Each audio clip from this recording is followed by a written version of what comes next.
Bienvenidos a una nueva edición de su programa Palabra de Vida. Con ustedes, el pastor Francisco Teodoro. Y vamos a leer del versículo 7 en adelante, va a aparecer en la pantalla. La Biblia que tengo conmigo es la 2015, Reina Valera actualizada. Lucas capítulo 22, del versículo 7 hasta el versículo 20. Dice la Sagrada Escritura, la cual leemos en el nombre del Padre, del Hijo y del Espíritu Santo. Llegó el día de los panes sin levadura, en el cual era necesario sacrificar la víctima pascual. Jesús envió a Pedro y a Juan diciendo: vayan, preparemos la Pascua para que comamos. Ellos le preguntaron: ¿dónde quieres que la preparemos?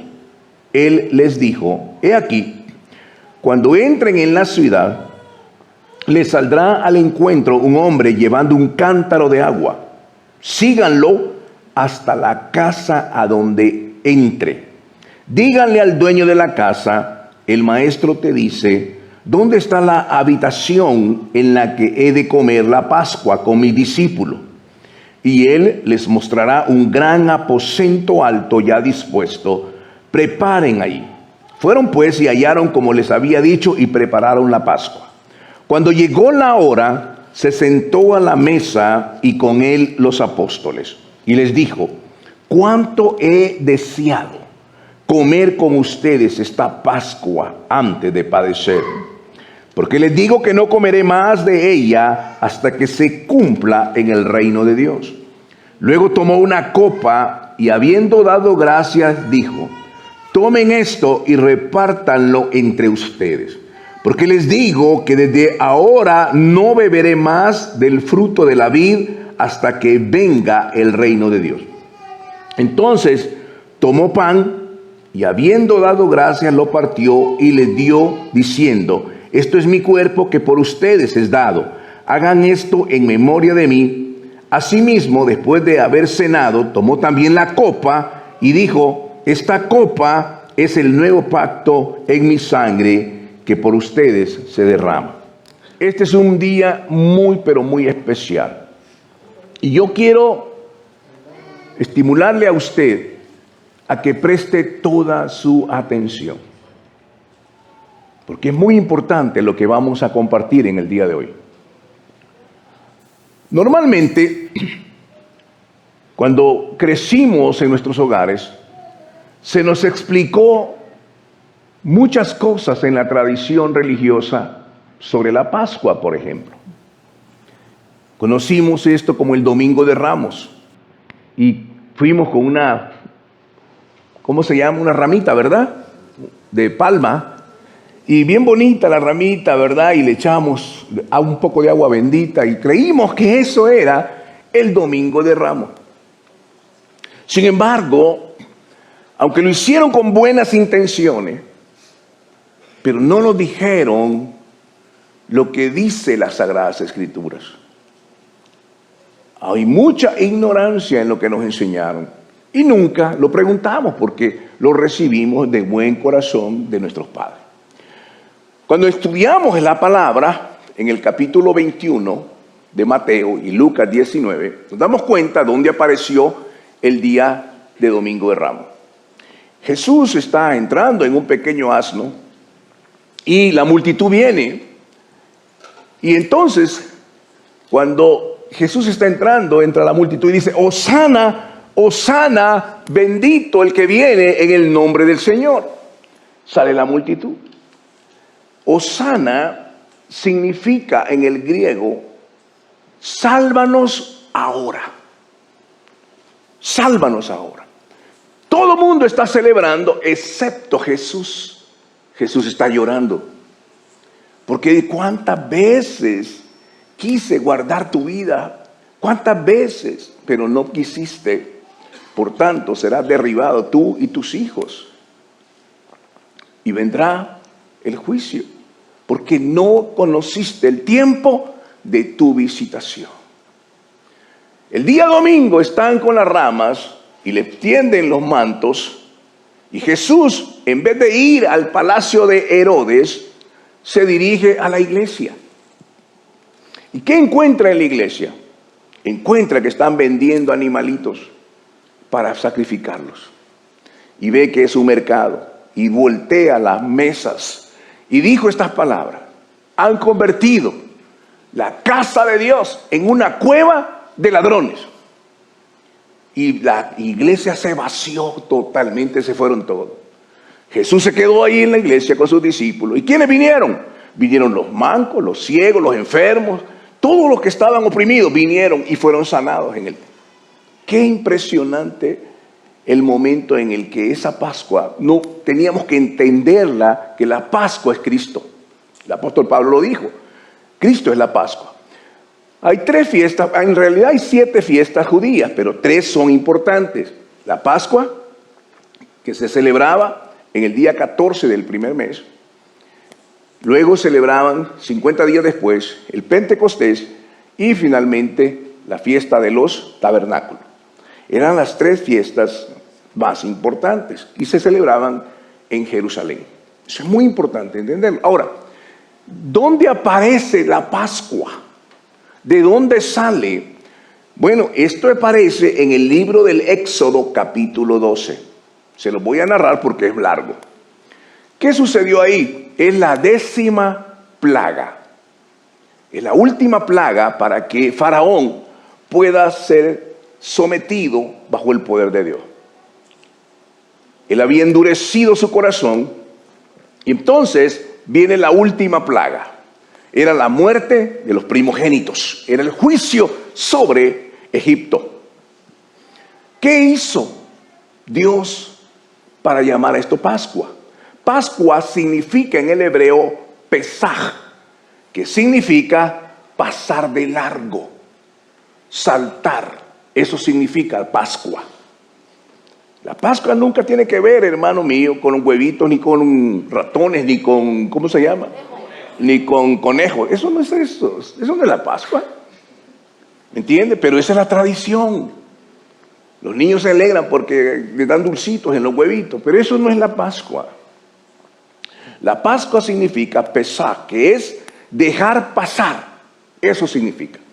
¿Qué significaba entonces? Dios le dijo a Moisés: quiero que le digas a cada padre de familia, porque en ese tiempo no había sacerdocio. Dile a cada padre de familia que va a tener el día 9, ya va a tener listo un corderito de 1 año. Tiene que ser macho, tiene que ser perfecto, sin defecto. Ese corderito va a estar en tu casa desde el día 9.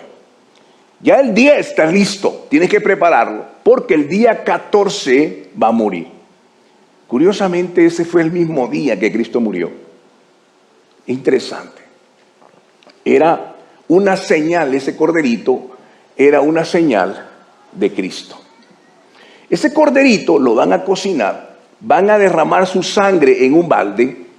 Esa sangre que vas a derramar ahí se llama la sangre derramada, que esa sangre apuntaba a la sangre derramada en la cruz del Calvario, que era para perdón de pecado. No hay nada fuera de esa sangre, solo la sangre de Cristo puede perdonar pecados. Lo único. Luego dijo: vas a tomar un hisopo y lo vas a poner en ese balde. La misma sangre era un palo con una tela en la punta. Vas a llenarla, impregnarla de sangre y la vas a poner en los postes y en los dinteles de tu puerta. ¿Qué va a significar eso? Esa sangre ya no es la tipología de la sangre derramada, sino que se llama ahora la sangre rociada. ¿Para qué sirve eso? Para protección. El ángel de la muerte iba a venir y cuando él miraba la sangre en la puerta, él saltaba, él pasaba de largo. Eso es la Pascua. Era la protección de nuestros hijos. Era que el padre ponía esa sangre ahí. Si ese padre se quedaba viendo la televisión y decía: papá, va a venir el ángel, y faltan unos cuantos minutos para la medianoche. Y él decía: no, hijo, Dios es un Dios de amor, Dios no va a hacer eso. Si el ángel de la muerte no veía esa sangre en la puerta, ese hijo moría. ¿Puede imaginarse? Era bien serio lo que estaba sucediendo. Esa sangre era la sangre rociada. Y la sangre derramada era la sangre que implicaba el perdón. Ahora, veamos la Pascua, cómo viene a ser representada. En primer lugar, implica perdón. ¿Qué es perdón? ¿Qué es perdonar? ¿Qué es perdonar? Bueno, tiene un prefijo que se llama per, y la otra palabra de un verbo, donar, perdonar. Ese prefijo significa completo. Donar significa un regalo inmerecido. Es un regalo que te lo dan, es un regalo completo. Eso significa perdonar. Ahora, fíjese qué interesante este prefijo. Por ejemplo, si usted dice durable, siente que va a durar. Pero es diferente si usted dice perdurable. Dura más, ¿no es cierto? Seguir a una persona es seguirla, pero es diferente si usted dice perseguir a esa persona. ¿Me entiende ahora? Esto significa perdonar, no solamente dar, sino también implica completo. Eso es lo que Cristo hizo en la cruz del Calvario. Perdonar. La Pascua implica perdonar. Ahí ocurrieron 4 cosas. 4, no 5, no 3, 4. Esas 4 son diferentes una de la otra. Para que entendamos lo que es la Pascua. No es simplemente una ramita, no es simplemente una Semana Santa. Implica una profundidad del amor de Dios cuando nos ha perdonado. Sucedieron 4 cosas. Número 1. Sucedió lo que se llama la propiciación. Propiciación. ¿Qué significa propiciación?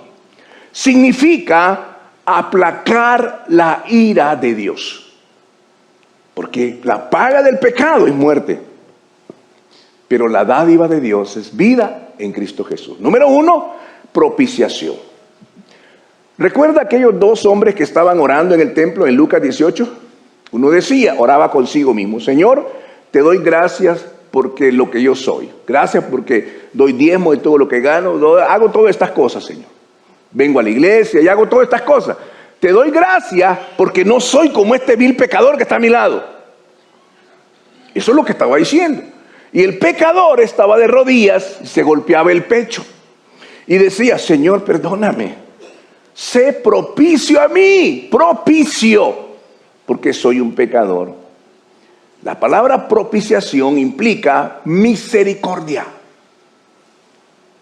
Aplaca la ira de Dios es misericordia. Entonces, este hombre decía: perdóname, Señor, no soy un buen esposo, no soy un buen padre, cometo tantos problemas y tantas cosas, Señor. Ni siquiera soy un buen hermano. Perdóname. Entonces Jesús dijo: de cierto, este hombre que se está golpeando el pecho salió justificado antes que el otro. Porque el que se humilla, Dios lo enaltece. Y el que se enaltece, Dios lo humilla. La primera palabra se llama propiciación. Fíjese qué interesante que la tabla, la tapadera del arca del pacto, que representa la presencia de Dios, se llama la tabla del propiciatorio. Qué interesante, propiciatorio, así se llama. Lo entendemos porque se llama la misericordia del Señor. Es como un caso de un hombre que viene borracho y en su situación de borracho accidenta a un niño y lo mata al niño. La policía lo toma y lo lleva a la cárcel. Tiene que enfrentar a un juez. Él está preocupado y sabe que es culpable. El juez es un juez que se conoce como perfecto. Y dice, lo que este hombre se da cuenta que el juez, años atrás, él tuvo una experiencia que su hijo menor murió de la misma situación. El juez que lo va a juzgar por lo que él hizo, también tuvo una experiencia en el pasado. Y entonces este hombre llega a la sala del juicio de la corte completamente sin esperanza. Lo que le anuncian a él, que el abogado que lo va a defender, esto es asombroso, el abogado que lo va a defender es el hijo mayor del juez. ¿Puede imaginarse? Eso va a aplacar la ira del juez. El hijo mayor lo va a defender.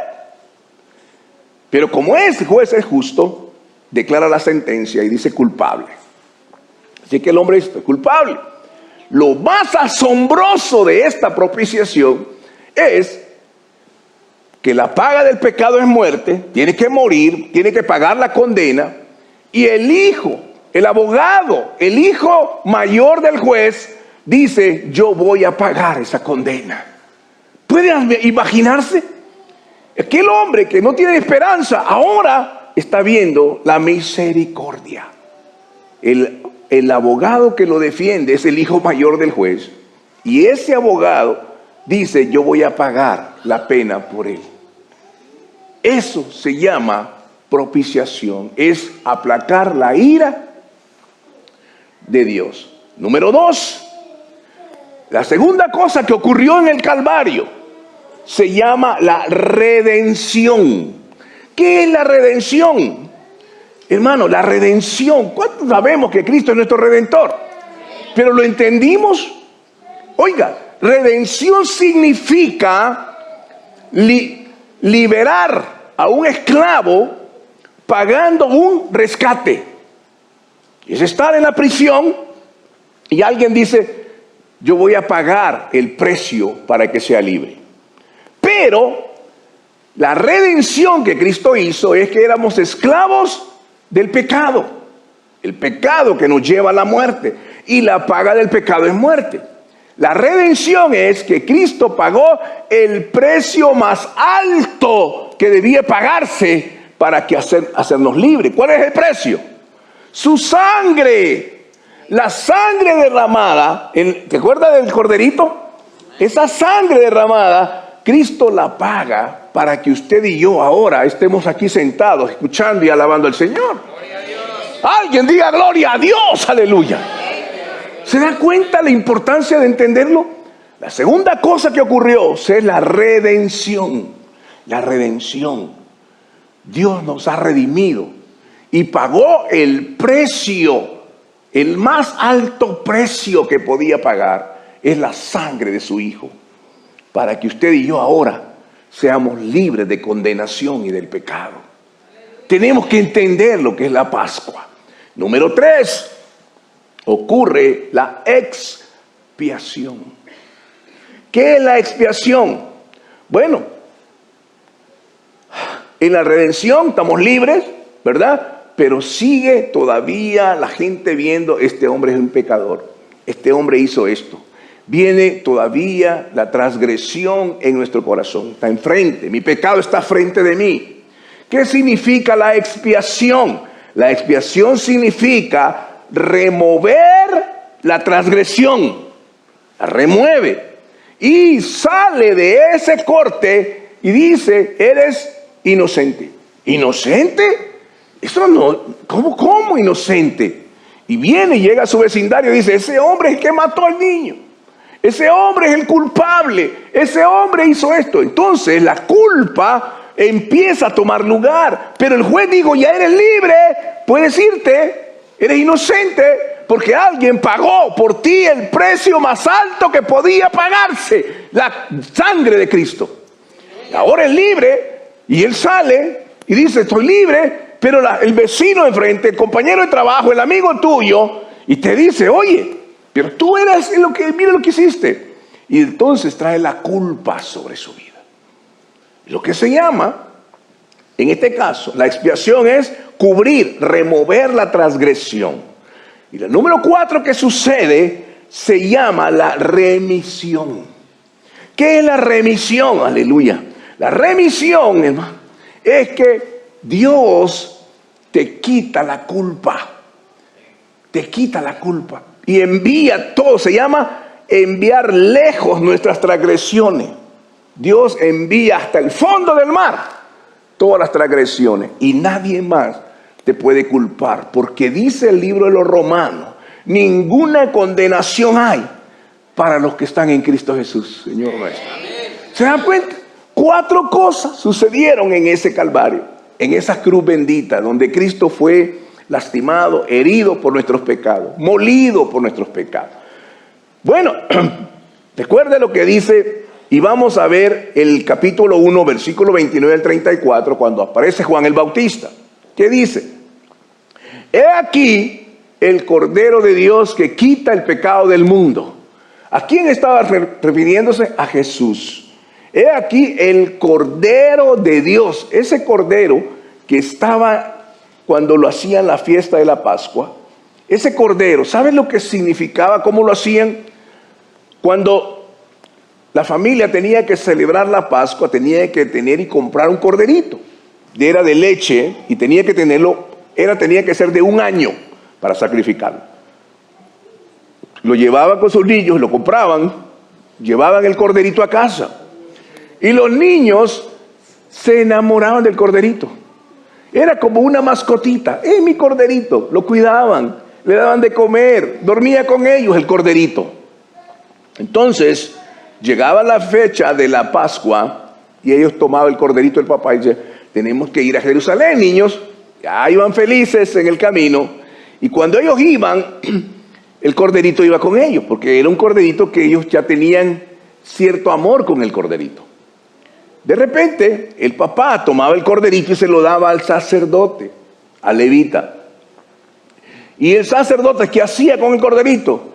Lo mataba y lo sacrificaba. Y los niños lloraban. Era algo terrible. ¿Cómo es posible? ¿Sí, qué hizo de malo el corderito? ¿Por qué le va a hacer esto? Y entonces el papá les explicaba, hijo, Dios ha pedido el corderito que no ha hecho ningún pecado para que Él haga expiación por nuestros pecados. Porque en vez de morir nosotros, el corderito inocente muere. ¿Qué es esto? Es la muerte del justo por el injusto. El corderito, eso es lo que pasó en Génesis con Abraham, con Adán y Eva. ¿Recuerda? Que se cubrieron ellos con hojas, pero Cristo los cubre, Dios los cubre con pieles. Para cubrirlos con pieles tuvo que haber un sacrificio. Un sacrificio. Y este sacrificio es el inocente por el culpable. Y esto es lo que Cristo hizo. Por eso le llamamos el Cordero de Dios que quita el pecado del mundo. 4 cosas sucedieron en esa obra en el Calvario. ¿Puede imaginarse, hermano? Isaías capítulo 53. Vayamos a Isaías 53. Es uno de los pasajes muy favoritos que me encanta leerlo. Tiene una tremenda bendición y una profundidad asombrosa. Isaías capítulo 53. Vamos a leer los primeros 7 versículos. Dice la palabra del Señor así: ¿quién ha creído nuestro anuncio? ¿Sobre quién se ha manifestado el brazo del Señor? Subió como un retoño delante de él y como una raíz de tierra seca. No hay parecer en él ni hermosura. Lo vimos, pero no tenía atractivo para que lo deseáramos. Fue despreciado y desechado por los hombres. Varón de dolores y experimentado en el sufrimiento. Y como escondimos de él el rostro, lo menospreciamos y no lo estimamos. Esto es lo que hicieron con Cristo. Ciertamente, Él llevó nuestras enfermedades y sufrió nuestros dolores. Nosotros lo tuvimos por azotado, como herido por Dios y afligido. Pero Él fue herido por nuestras transgresiones, molido por nuestros pecados. El castigo que nos trajo paz fue sobre Él, y por sus heridas fuimos nosotros sanados. Todos nosotros nos descarriamos como ovejas, cada cual se apartó por su camino, pero el Señor cargó en Él el pecado de todos nosotros. Él fue oprimido y afligido, pero no abrió su boca. Como un cordero fue llevado al matadero, y como una oveja que enmudece delante de sus esquiladores, tampoco Él abrió su boca. ¿No le asombra esto, hermano? Cristo no cometió ningún pecado. Camino a la cruz, no abrió su boca. Le dieron con el látigo. Muchas veces perforaron su espalda con el látigo. Ese látigo tenía una punta que se llama gato, que tenía una pelota con una espina, traía la carne cuando pegaba en la espalda. Jesús iba cargando, casi me lo imagino, su cuerpo débil y frágil. Va golpeado, herido. Le pusieron una bolsa y le dieron de puñetazo. Y dilo, ¿quién fue? Profetiza quién fue. Y Jesús no abría su boca. Lo golpearon, le mesaron la barba. Hermano mío, toda esta cosa la estaba sufriendo Jesús. ¿Por quién? Toma una pesada cruz y empieza esa colina a caminar. ¿Quién cree que estaba en la mente de Jesús? ¿Quién estaba en la mente de Jesús? Todos nosotros estábamos ahí. Él dijo, lo voy a hacer. Porque un día, Livio va a conocerme. Un día Víctor me va a conocer. Y yo voy a mostrarle mi amor hacia ellos. Un día yo voy a llegar hacia ellos. Un día voy a estar en el corazón de mi hermano Sermán. Él se mantuvo en la cruz. Cuando él pidió agua, ¿qué le dieron? Una hiel amarga. Tengo sed. Le dieron una hiel amarga. Se burlaban de él, le desnudaron. Luego le perforaron la cabeza con una corona de espina. Hermano, le perforaron la cabeza. Le clavaron sus manos y sus pies con grandes clavos. Le perforaron el costado hasta que salió agua, toda su sangre. Jesús no abrió su boca. Le dieron esa hiel amarga. Y vemos la similitud que hay entre aquel cordero de la primera Pascua y el Señor Jesucristo, que es la verdadera Pascua. Esto es lo que hoy celebramos. Esto es lo que hoy tenemos que entender. Lo que sucedió hace más de 2000 años en ese monte Gólgota, en el Calvario. Lo que ocurrió ahí fue algo asombroso, de verdad. Él nos libró de la condenación eterna. 4 cosas sucedieron allí: la propiciación, la redención, la remisión y la expiación. No sucedieron 3, no sucedieron 5, 4 cosas para completar. Es un perdón completo, es una libertad absoluta. Primera de Corintios capítulo 5 versículos 7 y 8. Primera de Corintios capítulo 5 versículos 7 y 8. Miren lo que dice la Sagrada Escritura. Es capítulo 5 versículo 7 y 8. Dice la palabra del Señor: límpiense de la vieja levadura, para que sean una nueva masa, como lo son en realidad sin levadura. Porque Cristo, nuestro Cordero Pascual, ha sido sacrificado. Cristo. Así que celebremos la fiesta, no con la vieja levadura, ni con la levadura de maldad y de malicia, sino con pan sin levadura, de sinceridad y de verdad.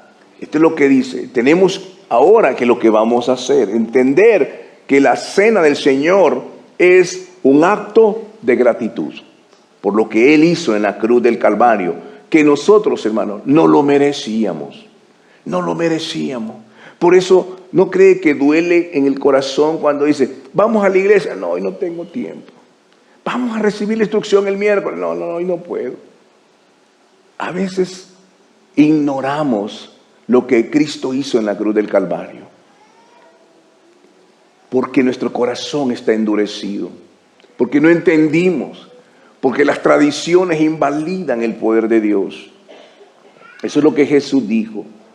Tenemos que darnos cuenta que tenemos un acceso libre. Hebreos capítulo 10, versículo 19 al 23. Apenas estoy en la introducción, hermano. Hebreos capítulo 10, versículo 19 al 23. Mire lo que la palabra de Dios dice. Hebreos capítulo 10, versículo del 19 al 23. Dice así: así que, hermanos, ¿cuántos hermanos hay aquí? Teniendo plena confianza para entrar al lugar santísimo por la sangre de Jesús, por el camino nuevo y vivo que Él nos abrió a través del velo, es decir, su cuerpo. Y teniendo un gran sacerdote sobre la casa de Dios, acerquémonos con corazón sincero, en plena certidumbre de fe, purificados los corazones de mala conciencia y lavados los cuerpos con agua pura. Mire, y el versículo 23 dice: retengamos firme la confesión de la esperanza sin vacilación, porque fiel es el que lo ha prometido. Concluyamos con Primera de Pedro capítulo 1. Primera de Pedro capítulo 1. Usamos a Pedro solo para decir que fue un hombre intempestivo y todas estas cosas. Pero oiga lo que dice este ancianito ya Pedro, escribiendo la primera carta de Pedro, capítulo 1, del versículo 18 hasta el 21. Dice así: tengan presente que han sido rescatados de su vana manera de vivir. ¿Cuántos han sido rescatados de su vana manera de vivir? Todos me miran solo a mí. La cual heredaron de sus padres, no con cosas corruptibles como oro o plata, sino con la sangre preciosa de Cristo, como de un cordero sin mancha y sin contaminación. Él, a la verdad, fue destinado desde antes de la fundación del mundo, pero ha sido manifestado en los últimos tiempos. ¿Por causa de quién? Por causa de ustedes. Puede decirle a su vecino ahí, sacúdalo un poco, dígale: Dios te está hablando, Él murió por ti. Vamos, sacúdalo, hermano, dígale: oye, Cristo murió por ti. ¿Te das cuenta de eso? Cambia de vivir, dígale, cambia esa manera de vivir, porque Cristo murió por ustedes, por la preciosa sangre de Cristo. Por versículo 21, por medio de Él creen en Dios, quien lo resucitó de entre los muertos y le ha dado gloria, de modo que su fe y esperanza estén en Dios. Alguien diga amén, hermano. Vamos hoy a celebrar la cena del Señor. ¿Se da cuenta lo que significa entonces la Pascua? Significa dejar pasar. Cuando cantamos esta mañana, glorioso intercambio, el intercambio más glorioso que ha sucedido es que Cristo nos dio su vida para que hoy tengamos vida eterna, a cambio de lo nuestro. No hay nada que nosotros podamos ofrecer, no hay nada que podamos hacer, porque la salvación es del Señor. Amén. Oh, mi hermano, gracias, hermano. Si no tiene, por favor levante la mano, ¿verdad?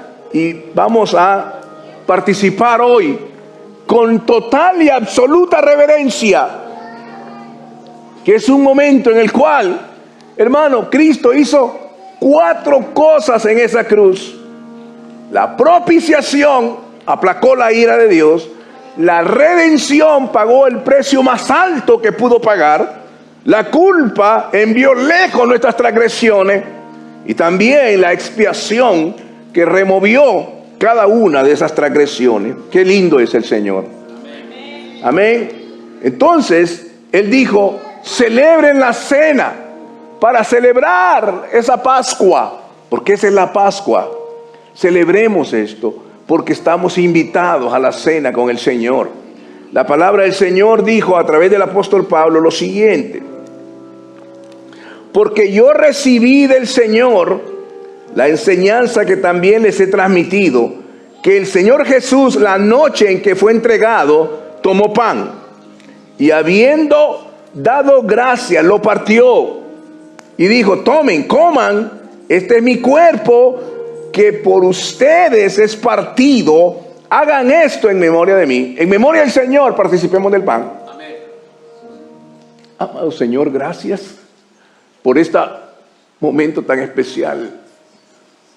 Señor, era una ovejita, un corderito que fue sacrificado por nuestros pecados. Señor, nuestras palabras son totalmente limitadas para expresar la gratitud de ese sacrificio, Señor. Gracias, Padre Santo, porque la Pascua significa saltar, dejar pasar. El diablo, el ángel de la muerte, no puede tocar a ninguno de nuestros hijos, porque la sangre ha sido puesta, Señor. La palabra del Señor dice: asimismo, tomó también la copa después de haber cenado y dijo: esta copa es el nuevo pacto en mi sangre. Hagan esto todas las veces que la beban en memoria de mí. Todas las veces que coman este pan y beban esta copa, la muerte del Señor anunciáis. Participemos de la copa con absoluta reverencia. Jesús dijo: esto representa mi sangre. El que come mi carne y bebe mi sangre tiene vida eterna. ¿Cuánto pueden dar gracias al Señor? Ahí donde está, démosle una actitud de gracia, levantando sus manos al cielo, mientras adoramos al Señor juntos. Padre, gracias, Señor. Gracias porque, Señor, tú eres digno de toda nuestra alabanza. Gracias, Señor, por esa muerte en el Calvario. Porque hemos caminado mucho sin entenderlo, la realidad de lo que ahí sucedió. Pero hoy, Señor, significa esta semana, una semana de meditación en la palabra, de refrigerio, porque vamos a celebrar el próximo domingo la resurrección de Cristo. Porque si Cristo no resucitó, vana es nuestra fe. Él nos rescató del hoyo, del pozo de la desesperación, y puso un cántico nuevo en mí. Alabemos al Señor. Padre, gracias. Padre, gracias, Señor. Recibe, Señor, nuestra adoración con olor grato a tu presencia, Padre. Gracias porque tú pagaste el precio más alto con tu sangre. Gracias, Señor, porque estábamos en la esclavitud del pecado, pero tu sangre y tu vida aplacó la ira de Dios, que nosotros la merecíamos.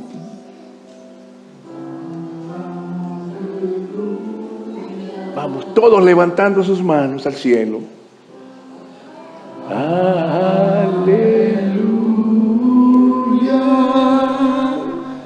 Reinas tú, poderoso Dios.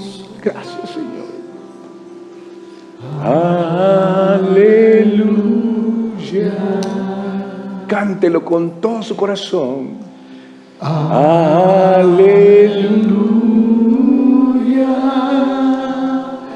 Reinas tú, poderoso Dios.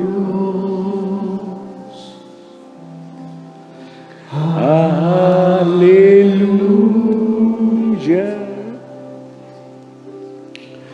Aleluya.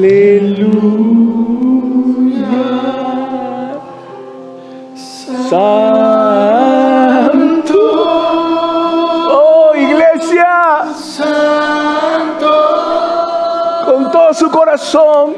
El Señor Dios poderoso. Digno eres tú. Digno eres tú. Tú eres santo, santo. El Señor Dios poderoso. Digno eres tú. Todavía podemos hacerlo más intenso. Tú eres santo, santo.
Acérquese a su vecino y dígale: yo veo a Cristo en ti hoy.